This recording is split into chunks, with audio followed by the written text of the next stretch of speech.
those games for both teams were very tough on Friday night, and as I said, both teams came out flat, and for some reason we just couldn't get going, and only two of our players really produced up to their standard. And Jim Bateman was struggling with the flu. That wouldn't have been any better on the night after the hard game, as you say, on Friday. That's right. Jim Torres didn't play up to his best, and a few others didn't either. So yeah, there are some rumours filtering back that maybe the boys celebrated the night too early. Is that true? No, not at all. They were all back in the motel early. Okay, how have you enjoyed the season?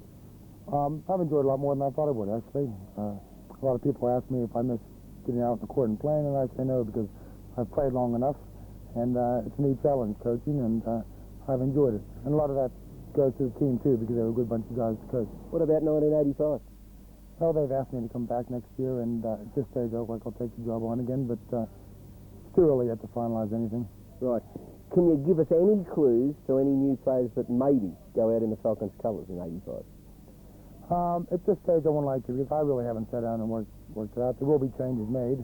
Obviously, we want to improve on this year, and I think some changes have to be made. But at this stage, I have no definite on who's going and who's coming or anything. Is it fair to ask you, from a coaching viewpoint, who or which was the player that pleased Dave Anthony most in 1984 for the Falcons? Well, I think there were two probably that stick out of my mind. And Ian Rebilliard did an excellent job as captain and as point guard, which a lot of people didn't have confidence in him in that spot, and he did a very good job. And Mike Johnson improved his all-around game, and people said I didn't score as much, but he actually scored more this year than he has in any other previous season. But his all-around game has improved tremendously, and to me, those two really came through.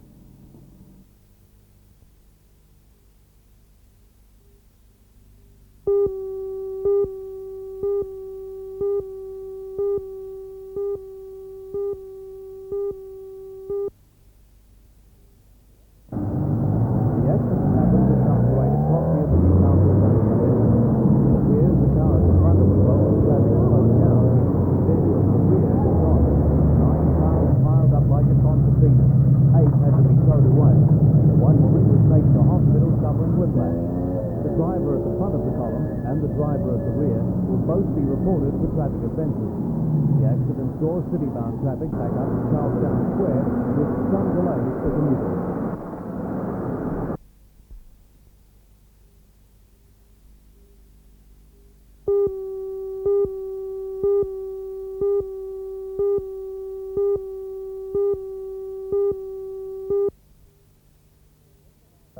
In November last year, American pole vaulter Doug Lytle came to Newcastle for two reasons, as he explained at the time.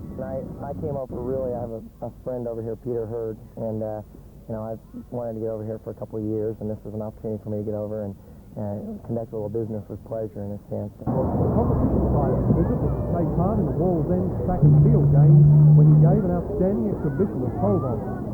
He rang from America today to say he'd be back at the Wall's End track and field games on October 28th this year. In the meantime, Doug Lytle will be remembered and watched during the coming Olympics, following his selection in the US team with a vault of 5.75 metres in the recent American Masters.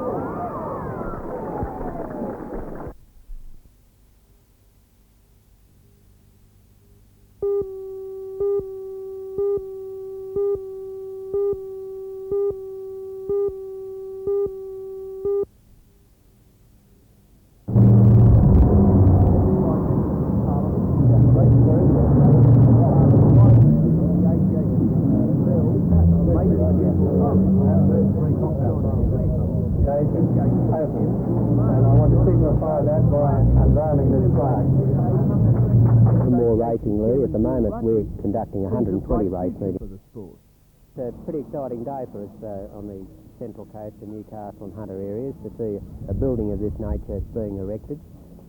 Racing's becoming more and more professional in our area, and I think this is an indication of just how professional we have come and how professional we hope to become in the future. What's in the future for the association? Well, I can see more and more racing, Lee. At the moment, we're conducting 120 race meetings per year, and that's precisely the same number that's being conducted in Sydney. Most of these races are TAB and have to be run professionally, and as I said, I can see more and more racing, and we must continue to strive to keep up professionalism and, in effect, become the same as the city area.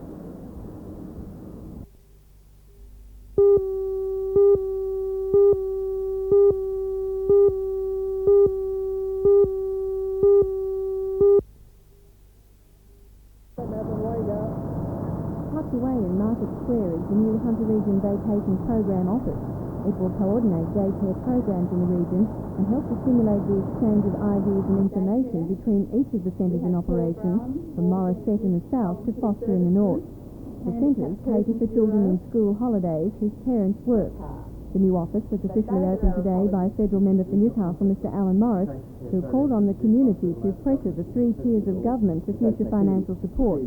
At the moment, the vacation care program is operating because of a Commonwealth Employment Program grant of $88,000. The money will employ 4 people for a year. After that, it will be necessary to look at other funding arrangements.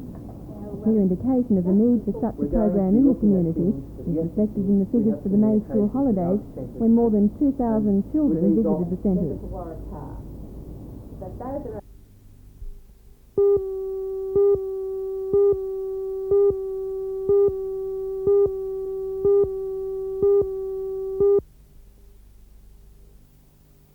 The pool provides a hydrotherapy facility for the disabled, be they mentally or physically retarded, accident victims or the elderly. The pool committee inherited a debt of $3,000 when it took over the pool 9 years ago. Since then, it's managed to add a second heated pool and a building to house it. The complex has struggled along, receiving barely sufficient income from government grants, occasionally renting the premises out for parties, and charging admittance to the unheated larger pool for use by the general public. And herein lies the committee's complaint. It says that since it's providing a community facility, the community should help pay for it. The committee's secretary is Mr John Mitchell. We provide, through the large pool at Valentine, a swimming facility to the general public around Valentine, Allibana and Belmont in the summer months. And we hope that the council may give us some help in providing that facility to the community. The council pools do lose large sums of money. Each pool loses a large sum of money, and we provide that facility for the public. But you'd also like to see the state government come to your aid. In what way? Yeah, well, we'd like them to provide some funds so that we can employ a caretaker and employ a part-time physiotherapist to be there about 5 days a week, a few hours a day, to help the disabled. At present time, the physiotherapy is provided on a voluntary basis.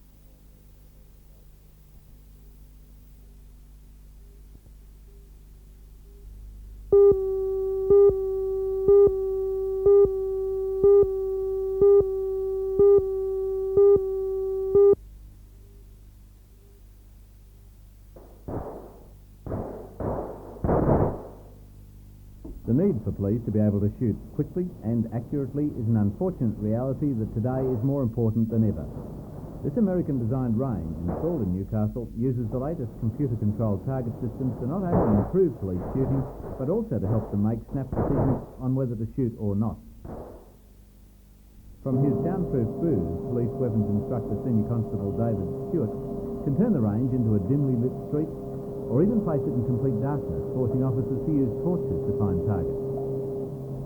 And the targets themselves can be made more and more difficult to hit. A standard baddie might show himself for 4 seconds, plenty of time to squeeze off a couple of rounds, but the time intervals can be cut down to 2 seconds or less. And then there's the running target, which can stop or dodge left or right and dart behind cover. Finally, there are goody-baddie targets.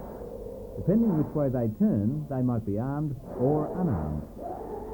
Once it's run in, it's expected the range will be operational every day of the week, giving the 650 police of the area a chance to get in more practice than the present obligatory once-a-year shoot.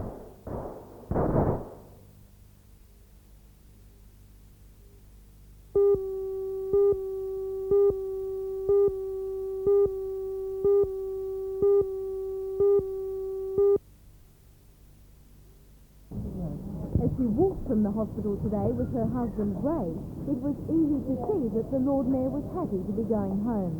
She was in good spirits and looking more like her old self when she paused to smile to the cameras. The medical staff at the William Line are delighted with the progress of Alderman Cummings, particularly now that she is able to walk with only a stick to support. She will be returning to the hospital 3 days a week to continue her therapy. Mr. Cummings said today that plans for the future have not been discussed, although he did mention that a well-earned holiday may be in order for the Lord Mayor.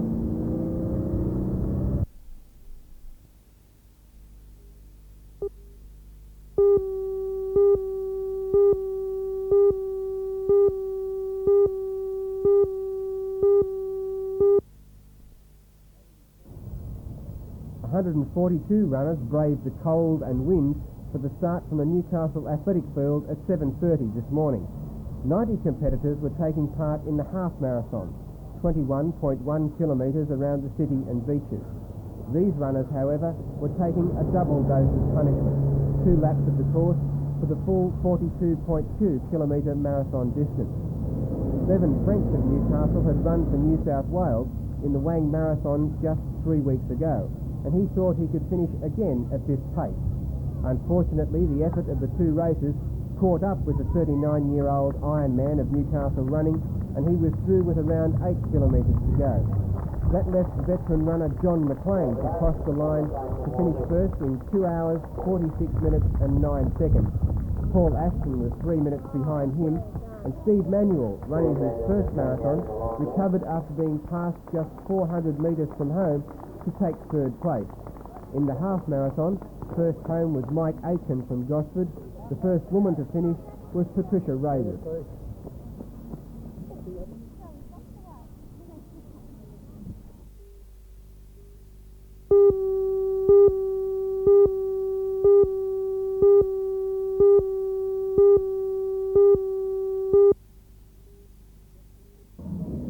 There are 70 children in the large School of Arts Youth Club, and there were 69 taking part in the review. The young compere said he was standing in for his mate Steve, who was sick.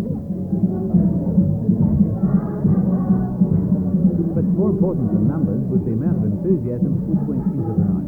Enthusiasm from the players, who worked for 9 months to get ready. Enthusiasm from the organiser, Joyce Sharp, the driving force behind it all, and a good enough talker to get our cameras there. Finally, enthusiasm from the audience, who were generous in their appreciation of everyone's effort.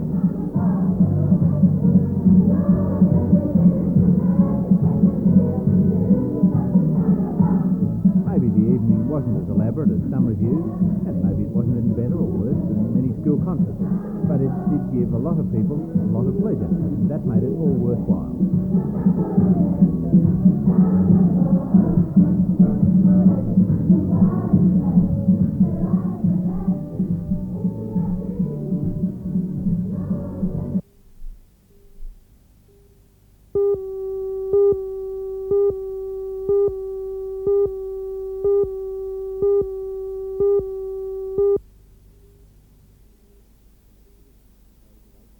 The exhibition is composed of 18 scroll paintings, a number of drawings and woodblock prints, and 2 spectacular screens.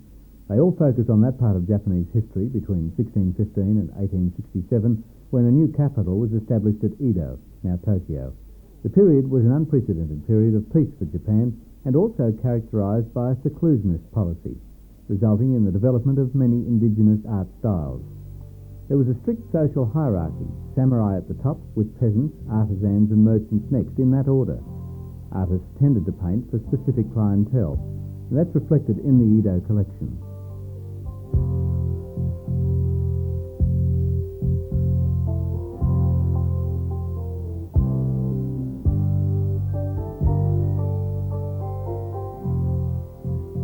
The exhibition will remain on display until August the 5th.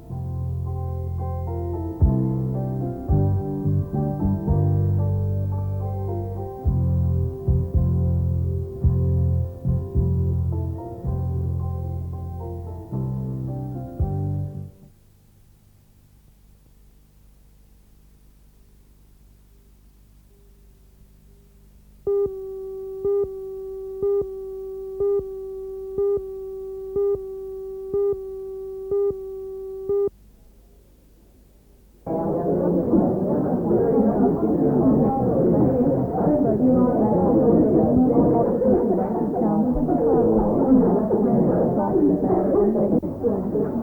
larger hospitals seem to be coping. Spokesman for Martha Wolf and the Royal Newcastle Hospital claim they have services affecting the everyday running of the hospital, apart from having to tell patients requiring non-urgent surgery that their operations have been postponed. All are hoping that the dispute will be resolved before the doctors' resignations take effect later this month. Royal Newcastle Hospital is in a better position than the other major Newcastle hospitals because of its 45 staff specialists who aren't involved in the dispute. Director of the Finance and Administration at the Royal, Mr. Roger Mann. Well, obviously the government has contingency plans, and so does the Royal Newcastle Hospital. But we hope that over the next month the situation will work itself out and there will be a solution found. If there's not a solution found, Newcastle, Sydney and the rest of New South Wales will be in a lot of trouble. A spokesman for the Hunter Regional Office of the Health Department says it's impossible to pinpoint the number of elective surgery operations that have had to be cancelled because of the doctors' dispute. He said that's because there's been a number of other disputes involving the HNREA and the nurses that have been running at the same time.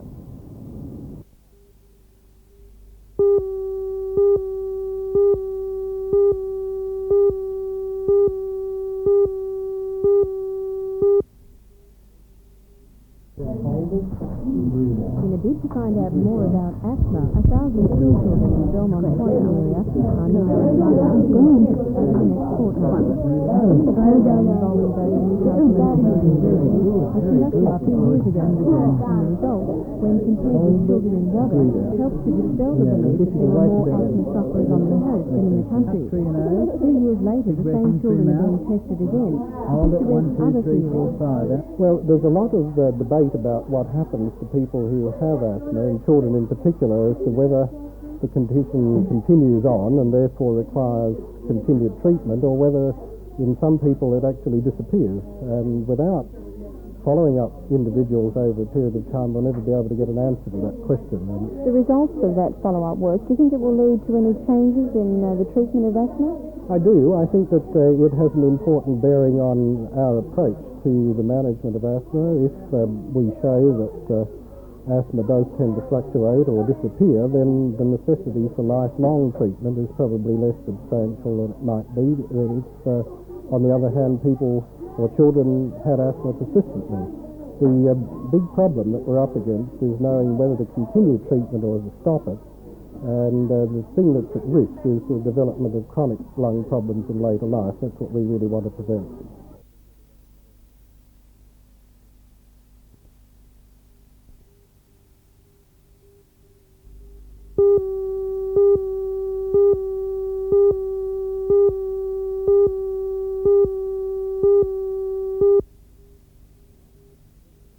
Buttercup said today that bread production from both bakeries will be transferred to its plant at Clyde Street, Broadmeadow. But Latter Brothers will continue to produce cakes, pastries and pies at Maitland. Until now, Latter Brothers had been the largest family-owned bakery in New South Wales. Its demise as a family concern in Maitland now leaves only Sylvester's and Cescott and the Hunter Valley Bakery at East Maitland as large independent bread producers in the valley. The changes will be implemented on the 16th of this month, resulting in 35 people losing their jobs. However, 23 jobs from Latters and Thompsons will be transferred to Buttercup. In a joint statement, the three companies said the changes will result in the saving of those 23 jobs, which would otherwise have been lost. Spokesman for Latters and Thompsons said that with margins and productivity artificially limited by government controls, it's impossible for a small bakery to stay in business. Buttercup's production and distribution workforce in the region will rise to 200, and the company says the latest move will ensure its long-term financial viability and hence the future of its employees.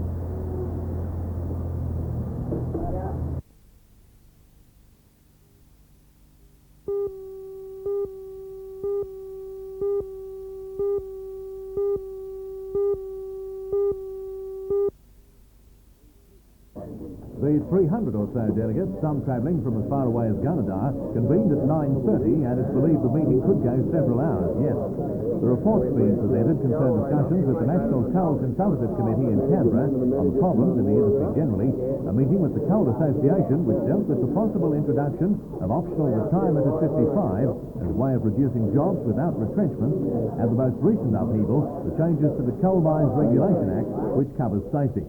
Today's is a special meeting called so as to inform rank and file without the need for any